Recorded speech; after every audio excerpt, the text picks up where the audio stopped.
एका गावातला एक व्यापारी आपल्या दुकानाची सारी व्यवस्था पाहण्यासाठी आपल्या दोन भाच्यांना तयार करतो आणि स्वतः तीर्थाटन करण्यासाठी तीर्थयात्रेला निघून जातो.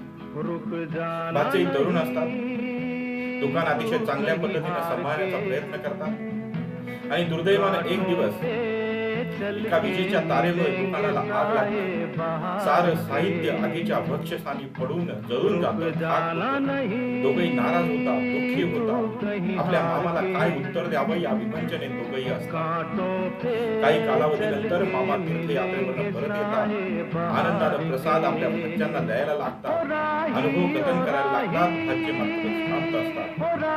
एक भाचा थोडं भरसानं मामाला म्हणतो की मामा, आम्ही दुकान सांभाळलं, पण हे दुकान आगीच्या भक्षकाने सापडलं. साऱ्या वस्तू जळून खाक झाल्या. ते मामा शांत होते. दुसऱ्या दिवशी सकाळी ते दुकानात आले. त्यांनी ते चित्र पाहिलं आणि पाहिल्यानंतर थोडं दुःख झालं आणि त्यानंतर ते म्हणाले की या आगीनं माझ्या दुकानातल्या सर्व वस्तू जाळून टाकल्या, पण माझं धैर्य जाळलं नाही. छोटासा फलक दुकानाच्या बाहेर ते लावतात आणि म्हणतात की सर्व वस्तू जळून गेल्या, पण माझं धैर्य जळालं नाही. उद्यापासून दुकान चालू.